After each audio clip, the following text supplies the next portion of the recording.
As the 1980s came to a close, Chrysler had produced numerous variants of its K car, including highly successful minivans. But there was one element of the K car that had not yet been produced, and that was an absolute top of the line, well, top of the line as much as a K car could be, luxury car. And Lee Iacocca had a brainchild similar to what he had done in the 1969 Mark III with putting a Rolls-Royce grille on a Thunderbird, and created the 1990 to 1993 Imperial with a similarly bold grille, although in this case more of a Grecian style, and adorning the car with wire wheels, well, faux wire wheels, a half-vinyl roof, an opera window, and lots of exterior doodads and badging to try to dress up what was really a lowly K car underneath.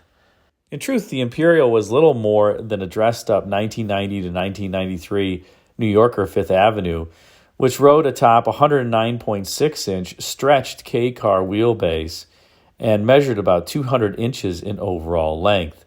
That New Yorker Fifth Avenue was introduced in the 1990 model year and had a few new features, one of which was Chrysler's new 3.3-liter V6 engine, which was the only engine available in 1990.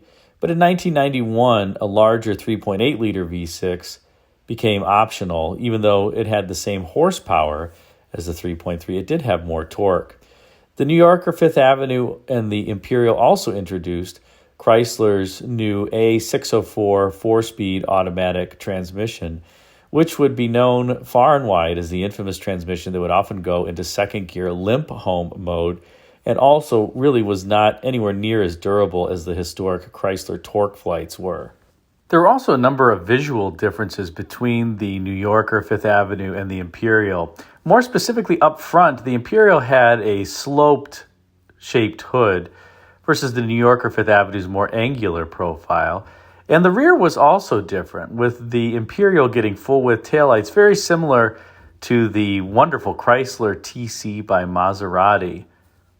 And while the exterior may have been a bit frumpy in terms of design, the interior was at least a pleasant and comfortable place to be.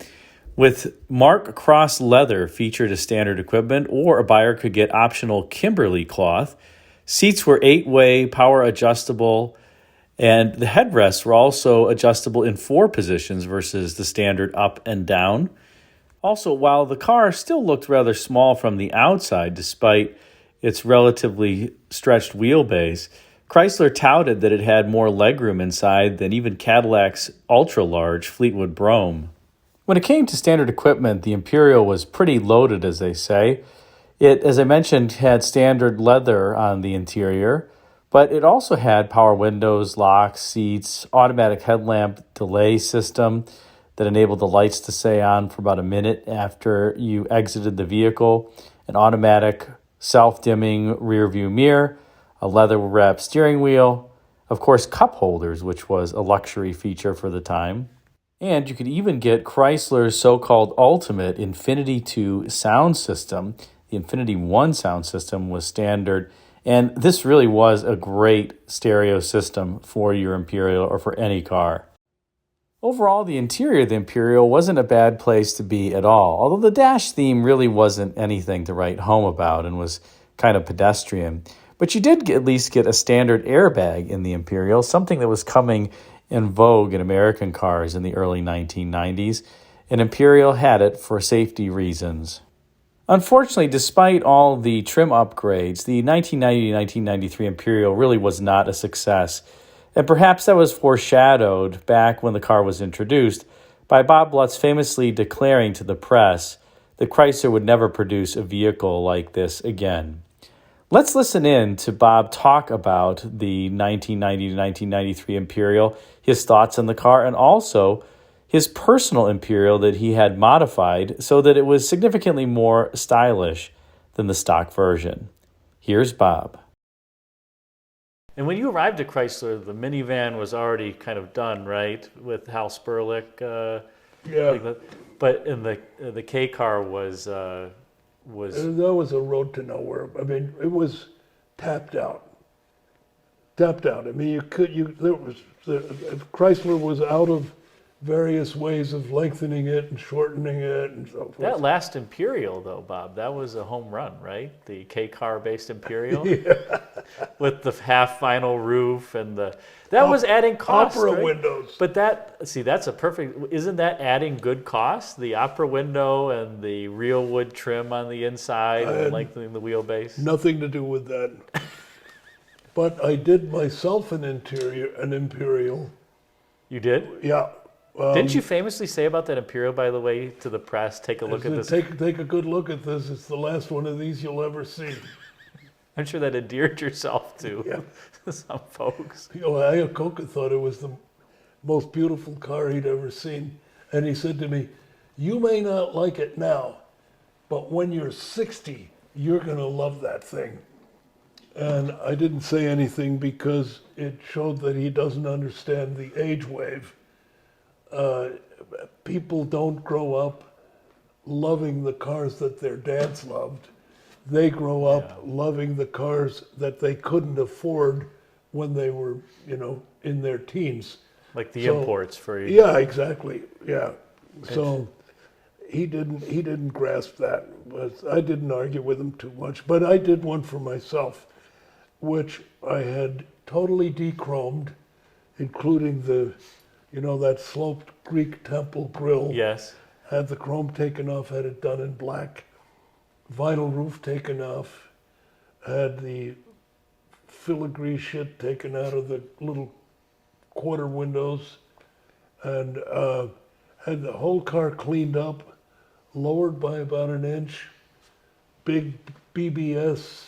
Oh, the latticed wheels. Yeah, the three-piece BBS wheels with the gold lattice work with the polished aluminum rims with the little bolts that hold it all together. I mean, gorgeous wheels. And low aspect ratio tires. And the whole car was gleaming black. And I'll tell you what, lowered with the proper wheels, no chrome, that thing was gorgeous.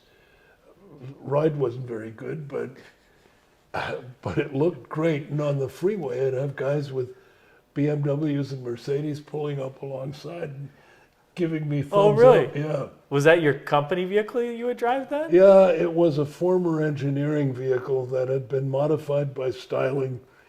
And a lot of the pieces, like the end of the drip rail around what had been the opera window, you needed the end of the drip rail. Those pieces were made out of fiberglass and then painted and then applied to the car. So a lot of the trim bits weren't real metal. And the car was fundamentally, as an engineering vehicle, it couldn't be registered for normal road use. So as long as I had manufacturer plates on it, it was okay. But those, as the cars age, I forget what the age limit is, but at some point they have to go in the crusher. Can't be sold. Thanks for watching. Hope you enjoyed this video on the 1990 to 1993 Imperial, including the excerpt of the interview from Bob Lutz. If you did, be sure to like, comment, and subscribe, and check out the video thumbnails at bottom left and right for some suggestions for you.